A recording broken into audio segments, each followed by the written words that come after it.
Marketing Kitchen TV Q&A Live. All you need to do is go to @MarketingKitchenTV on Twitter, use the hashtag Q&A, and I will answer your questions here. Welcome, marketing chefs. I've got something truly special cooking in our Omni-Channel oven today. Marketing Kitchen TV Q&A Live, Chapter 1. Up next in the Marketing Kitchen.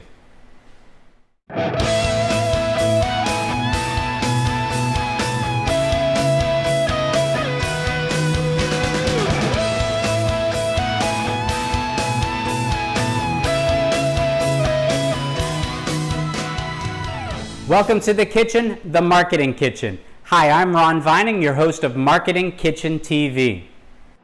Marketing Kitchen TV Q&A Live. This is where you ask a question on Twitter with the hashtag Q&A, and I will answer your questions here in the Marketing Kitchen. Welcome to the first Marketing Kitchen TV Q&A Live here for the summer, and this is Chapter 1. Just to let you know, I'm trying out a new format. So if you've watched any of the Q&A Lives before, I've recorded them in all different places with all different devices.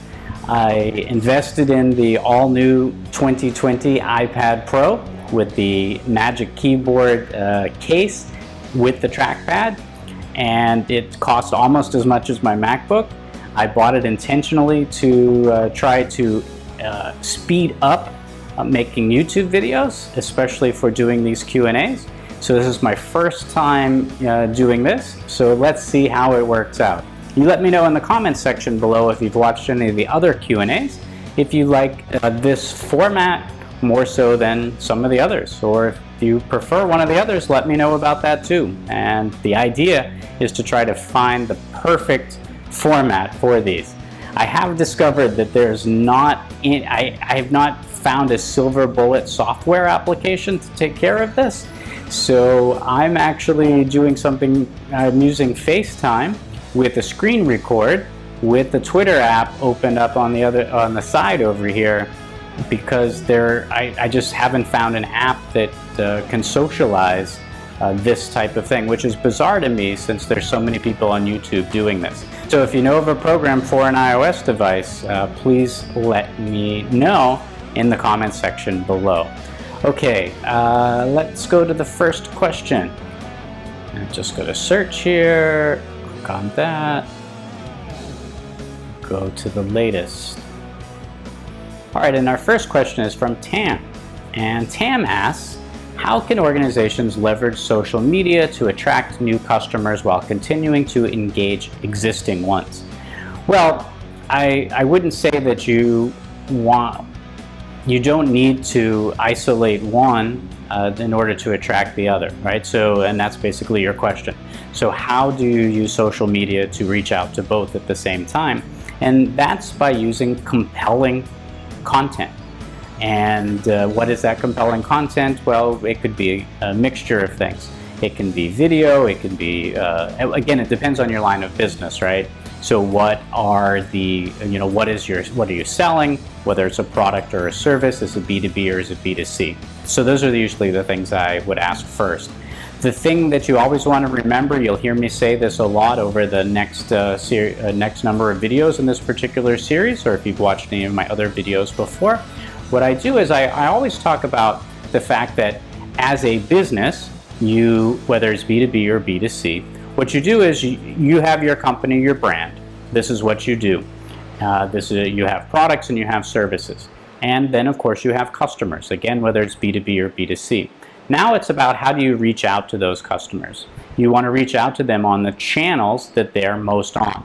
So when you ask about how do you engage across social media, well, you first need to understand which channel your customers are on. So are they on YouTube? Are they on Twitter? Are they on Instagram? Or are they on Facebook? Do they prefer to go to a website? Or are they non-digital at all? I know you asked the question about social media, but what if your customer, what if the best way to capture your customers through a point of sale? So POS in a store, utilizing shopper marketing. Maybe it's putting a billboard on the side of the highway, or maybe it's transit displays. Maybe it's an old-fashioned TVC. So a television commercial, or you use that same format of a television commercial and you put that on YouTube. So it's really not about just looking to engage new customer or to engage your old. You want to find that sweet spot of content that works with both. And oftentimes it would be by making offers, so having some form of value, something that your existing customers are excited about, as well as something that would attract new customers. I personally get offended when I see brands offering deals or specials to attract new customers when I, as an existing customer, never received that particular deal or package, and that bothers me. And in fact, as an existing customer, let's say that I see this on social media, this new attractive offer, and I then ask if I can partake in that, and then the company says, no, this is for new customers only. Well, you often get some backlash on that, so you got to be really careful, because that compelling, engaging offer or content could be something that if the old existing customer can't take part in that, then they feel slighted. So how do you leverage social media to engage in both? Again, so you got that channel. What's the content that you're going to use? The channel really dictates the type of content that you might be using. So that could be video, that could be that could be using an influencer, that could be some kind of an infographic, it could be memes, it could be a PDF, it could be a blog post. There's just an infinite amount of content. And if you remember, I wrote a blog called Social Growth through Value-Added Content on LinkedIn. And if you check that out, I really talk about that whole journey. And I would apply that same journey to both attracting new customers as well as fully engaging your existing ones. And again, it's about inclusion. I wouldn't isolate one for the other. Now, of course, the final piece I just want to say to this, again, answering the question in longer than 2 to 3 minutes, because this is a good one, and not that the other ones wouldn't be good, but this is just requires a longer answer, is that when you are on social, you can really hyper-target. So you can hyper-target and just reach out to new customers, or you can hyper-target with your CRM and just reach out to existing ones. And then that's how you can push out specific offers to somebody who's a current customer versus somebody who you'd like to be your customer, and avoid that potential pitfall, as I mentioned at the start of this conversation. All right, I hope that answers your question, Tam. If not, ask me a follow-up and I'll answer it in a future video. All right, thanks a lot. All right, let's get to the next question. I'm going to try to keep the Q&As to 4 questions each, and so each chapter, if you will be comprised of, so we're actually, I believe this is episode 110 for Marketing Kitchen TV, but this is chapter 1 for this particular summer Q&A series. Okay, Mario, what is your question? Mario asks, with an overview, actually I just read your post on LinkedIn today, so this one's top of mind for me. By the way, I've not pre-read your questions on Twitter. I'm taking them live, so that's why you might see some smoke coming from my head as I try to think of an answer in real time. But I did read this LinkedIn post of yours today, Mario, so this one's top of mind for me. All right, with an overview of earned and owned media, do you think influencer marketing is the next level for social media strategy? And is it earned or owned? Okay, that's a great question. Thanks, Mario. In your LinkedIn post, you had mentioned that you were calling influencer marketing earned media 2.0, and I actually disagreed with you on LinkedIn, so but you have a different spin to the question here, so let's see how we take it. You're right, their influencer marketing is one of the next level forms of marketing on social media. Should influencers be part of your marketing strategy? Yes, if it's smart for your brand. So as I mentioned in our discussion on LinkedIn, it really is about, and actually in a couple of the discussions that we had on LinkedIn, a couple of ways to look at this. Who is your customer? And is your customer influenced by others? Because not all consumers are. I for one, am not influenced by influencers, because I actually get turned off when I feel that somebody is selling me a product or service, regardless of who they are. So if I see a celebrity utilizing a particular product and pitching it, it might get my attention, but it's not going to make me purchase it or want it just because they're using it. So when we talk about influencers, typically we're taking somebody that is living and breathing, utilizing the product. Again, I think consumers are getting savvy to the point where they understand that these people are getting paid to hawk these products. And maybe, again, it's how savvy the consumer is, whether or not they're going to buy into this or not. And it's really about doing an analysis of your audience or your who you perceive to be your customer base, as to whether or not influencer marketing is for you. But I do know that a number of people are swayed by this, and it is part of the strategy that's there. Whether this is now earned or owned is a different question. I would say that it is not earned media. And I mentioned in our discussion on LinkedIn, earned media goes back to the old PR days. That is where you would host an event or a function. You would do something in the community that raised awareness, that received either endorsements, or people would come by, the news media would be there, and then they would broadcast that. So you would be doing something in one channel, utilizing other media to amplify that. And if that other media ended up being free, then that is what is called earned media. So you made an investment in doing, let's say, a live event. Because that live event was successful, it received media coverage, it had other people talking about it, and then therefore that's why it's called earned media. Owned media is something that you buy. And I would say that an influencer is often buying, they're being bought. So, but you're not buying, you're leasing them, pretty much, if you will.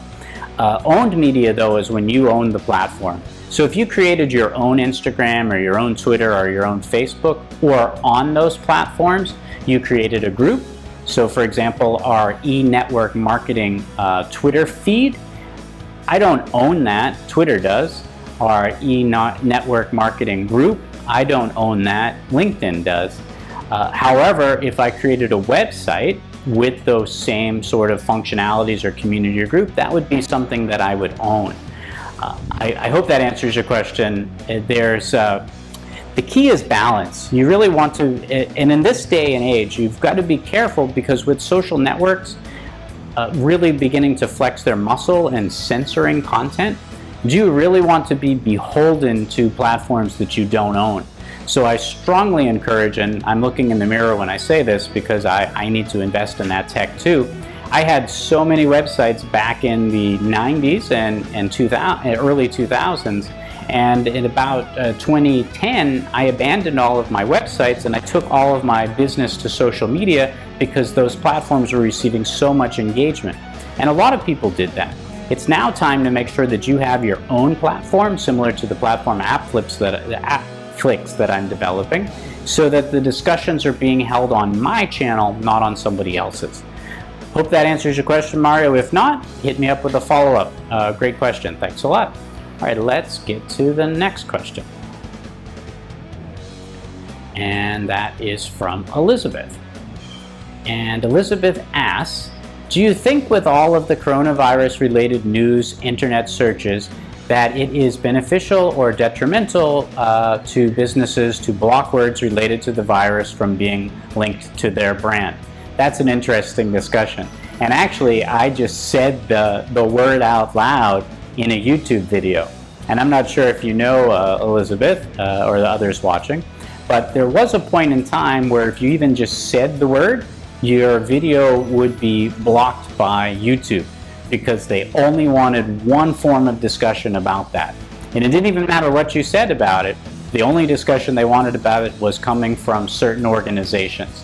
And that, again, going to Mario's question, as I was just mentioning about owning the platform, here's another example of if you don't own the platform and the platform that you're on, say YouTube in this case, but owned by Google, then you're in real trouble, because if this is how you rely on communicating with your customers and you get censored in some way, then how do you engage? All right, so is it beneficial or detrimental to block words related to it being linked to your brand? Well, I'm going to have to ask you a question back. In what way is it being linked to your particular brand? So if you've put all of these measures in place, which, again, this also goes back to another question about what type of consumer do you have? Is the company putting out some new safety policy or guidelines or something that reassures the public? Are you offering something that's value added in relation to this, and because of that, it's then good to be associated with it? I really think it has to be something on a case-by-case basis. Certainly, if you were a restaurant chain and there was a major outbreak in your restaurants or your delivery service or your employees, whatever it might be, then that obviously you would want to try to block all content associated with that, or you come clean about it and you don't try to censor that, and you own it, and then you state that this is what we're doing going forward. So for example, in Singapore, McDonald's, there was a number of cases, and so McDonald's was just offering delivery service because the restaurant was actually, at this point, under lockdown, was closed. So they actually shut down for a month, saying that they were going to get a handle on what they were doing and how they were going to screen, and just to put new protocols in place to make sure that the food delivered to your home was safe. And as a result of that, they actually built up a demand, because there were people clamoring for McDonald's to reopen in the country. And then they were supposed to reopen on a specific day. They actually then announced they were going to reopen the next day.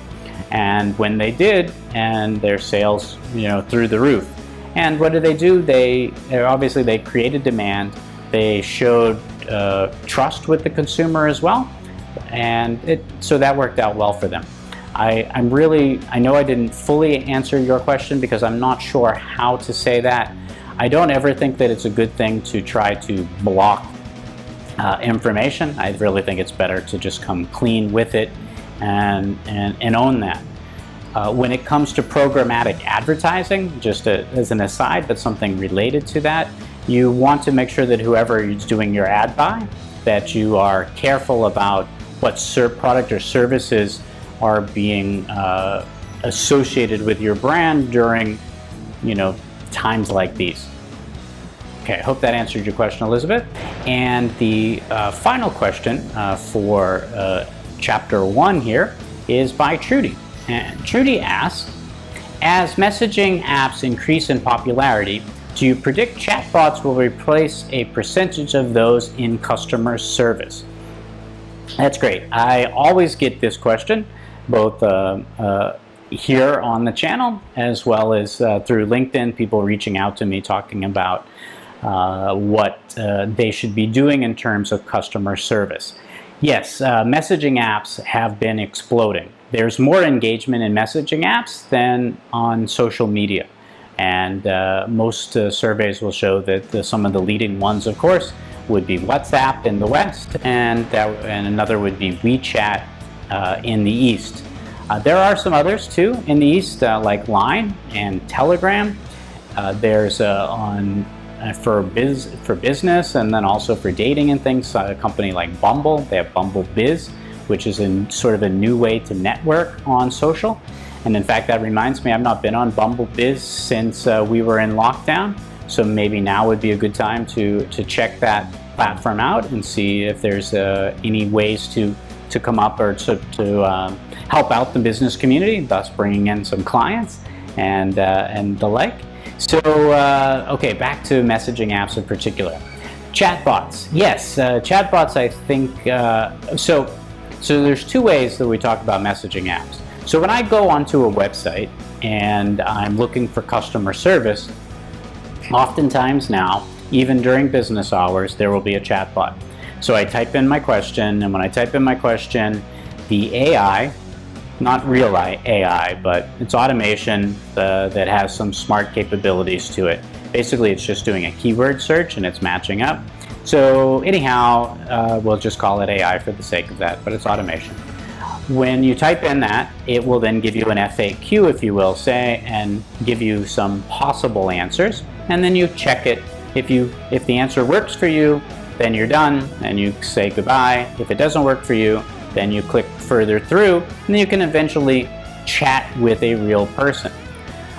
The AI automation has become smart enough that you can have a pretty decent conversation, sort of think about Siri or your Alexa or different things, a conversation of sorts, and be able to further determine down that chain to get to a better answer. Now the thing is that the chatbot in many ways is no different than, and I've done this for companies before, where I've actually developed their online, or actually their call center customer service. And that is when you call, a person asks a question, and then the customer service rep, either in the old days was going through their manual, searching for that question, and then basically reading off the response to you, and then you'd ask a follow-up question, and then they'd flip through the pages, and then they'd read another one to you. And of course, so that's happening if you're live chatting with a real person. And the chatbot works the same way. It's just automating it so that you don't have an actual person doing it until you get to the end of that discussion chain where the AI or automation is not working anymore and you must speak with someone. Sometimes the automation in AI is more intelligent than the person you're talking to. And for example, I am still fighting with Chase Manhattan Bank. And so maybe somebody from Chase will be watching this video. And I still do not have my situation resolved going back to January. And I, through Twitter chatbots, and then now talking to live people, still do not have a resolution to my matter. And I will continue to see, though, companies moving, to answer your question fully, going from these messaging type apps, utilizing chatbots, to really filter down through the customer service chain, so that it's not until the AI automation database doesn't work that then you're actually talking to a physical person. And sometimes that works best if, and now here's the caveat, that's if the actual person you're now speaking to was able to see your journey before you got to them. Because my number one pet peeve with customer service, whether it's through email, whether it's through call center, whether it's Twitter on live support through DM, or whether it's chatbots, my problem is when there's no history, so that you have to repeat yourself over and over again with each new interaction. There really needs to be, somebody needs to create it, companies need to invest in it, a system where a customer does not need to repeat themselves to get to the right person, to get to the right resolution, because that's frustrating. All right, Trudy, that was a fantastic question. In fact, all 4 questions in this particular session were, and I really enjoyed that. The next question that I'll be taking in our next episode will be right here. Thank you very much. I look forward to seeing you in our next episode. Actually, I look forward to seeing you in our next chapter in the next episode of Marketing Kitchen TV Q&A Live. Thank you. I appreciate you joining us for Marketing Kitchen TV Q&A Live. Remember, all you need to do is go to @MarketingKitchenTV on Twitter, use the hashtag Q&A, and I will answer your questions here. I hope you enjoyed this episode. Remember, there's always fresh content simmering on our storytelling stovetop. So whatever happens in this kitchen shouldn't stay in this marketing kitchen.